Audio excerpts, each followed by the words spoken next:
Hello, and welcome back to Calm Everyday English. Today, I will tell you a story. The story is called He Worked 30 Years, Then Realized This. So take a deep breath, relax, listen carefully, and if you want, repeat after me. Let's begin. David was 56 years old. He woke up at 5:30 every morning. He made coffee. He put on his work clothes. And he drove to the same factory. He had done this for 30 years. 30 years. David was a good worker. He was never late. He worked hard. He did what he was supposed to do. He helped people. He didn't complain very much. People respected him. He had a wife, 2 grown children, a small house, a pickup truck, and a quiet life. From the outside, everything looked fine. And in many ways, it was. But little by little, something changed inside him. Every morning felt heavier. Every morning felt the same. Every day felt the same. Wake up, go to work, come home tired, eat dinner, watch television, go to bed, then do it all again. One evening, David sat alone in the garage. The door was open. The sun was going down. The air was warm. And the world was quiet. He looked at his hands. Strong hands. Hands that had worked for many years. Hands that had fixed machines, carried heavy things, and provided for his family. He should have felt proud, and part of him did. But another part of him felt empty. He asked himself a question he had never really asked before. Is this all my life is? The question surprised him. He loved his family. He was thankful for his job. He knew many people had harder lives. But still, something inside him was tired. Not just his body, his heart. A few days later, David visited his older brother, Mark. Mark lived on a small piece of land outside town. He had a garden, a workshop, and a front porch with 2 old chairs. The 2 brothers sat outside and drank coffee They talked about simple things at first: the weather, their mother, a baseball game. But then David said quietly, "I think I've spent my whole life being responsible, but I don't know if I've ever really lived." Mark looked at him and did not laugh. He did not give a quick answer. He just nodded.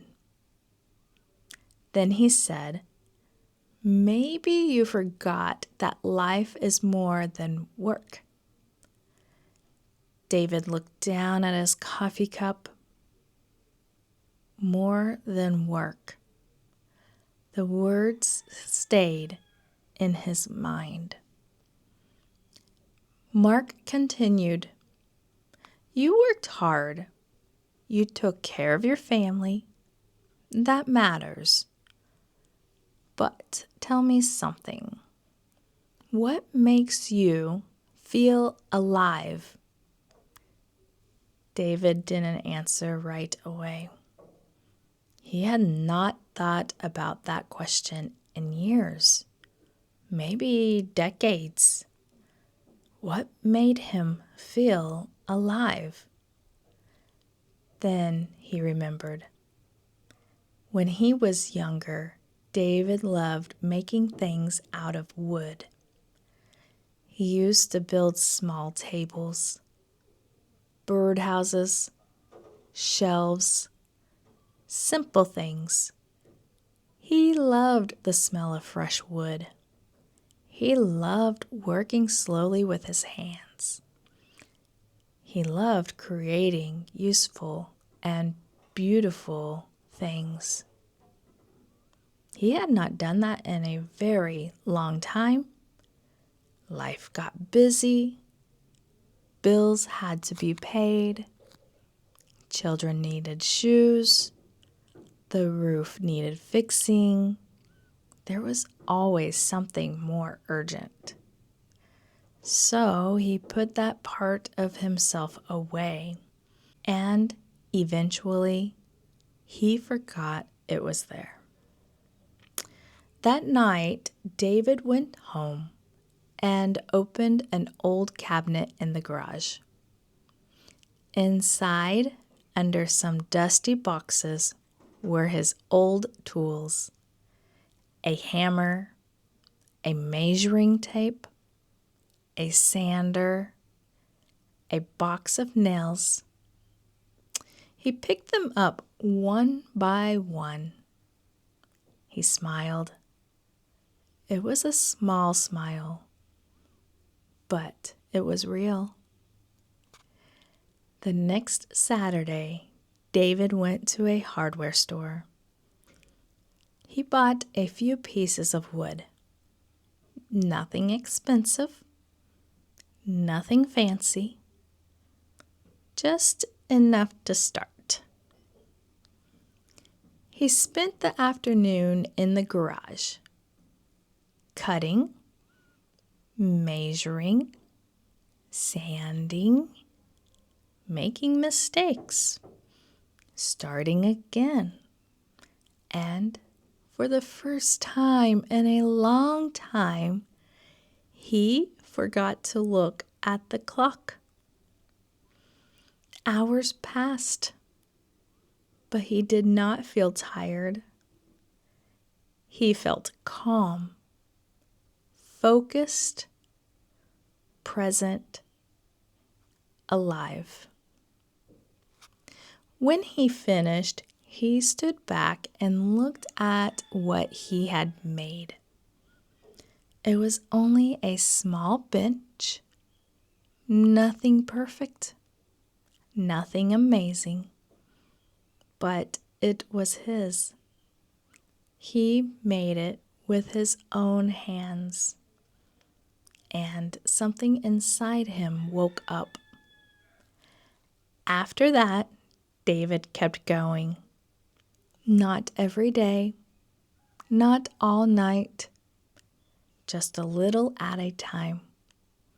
An hour on Saturday, a few hours on Sunday afternoon.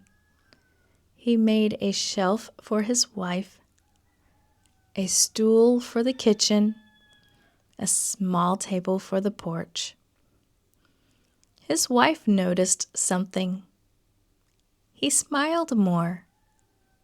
He laughed more. He seemed lighter.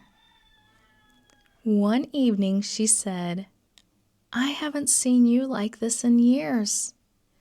David looked at her and said, "I think I forgot who I was."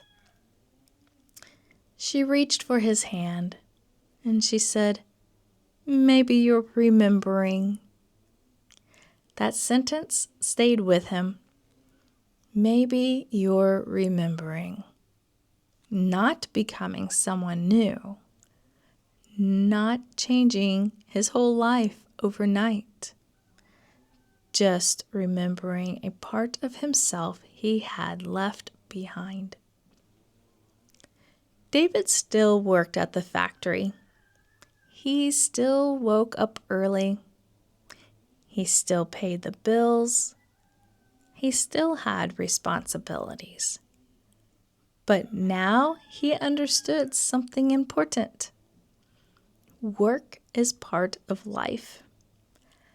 It is not all of life. A paycheck matters. Responsibility matters. Providing for your family matters. But so does joy. So does peace. So does something that makes your heart feel awake.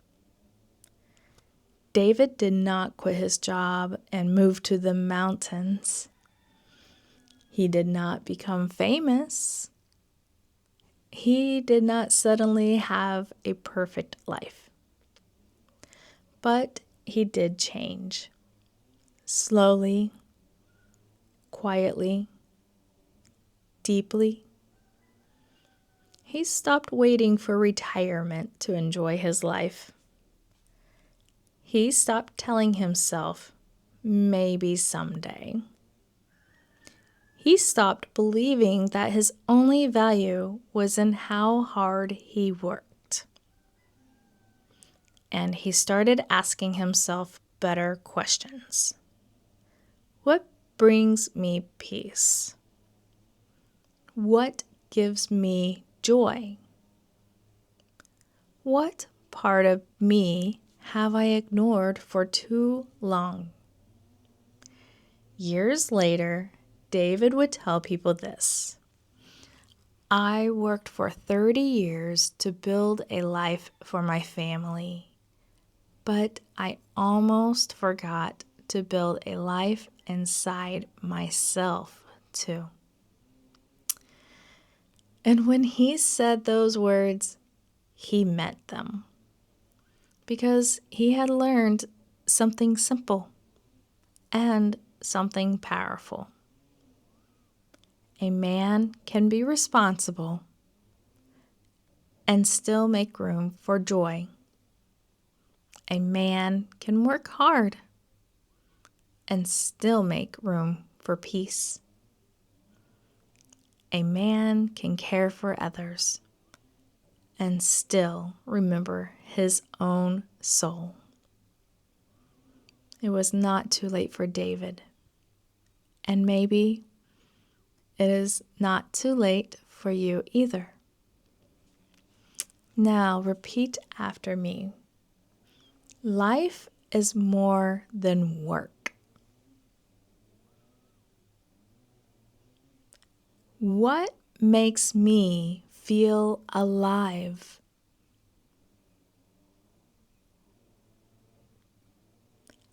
I forgot who I was.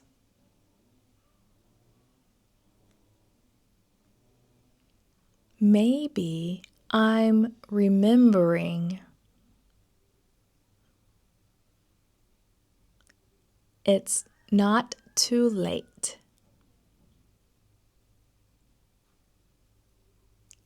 I can make room for joy. Think about these questions. What makes you feel alive? What did you enjoy when you were younger? Is there a part of yourself you have forgotten? What small thing could you begin again this week? Thank you for listening with me today. If this story spoke to your heart, write in the comments, life is more than work. And if you want more calm English stories for listening, shadowing, and reflection, don't forget to subscribe to Calm Everyday English. See you in the next lesson.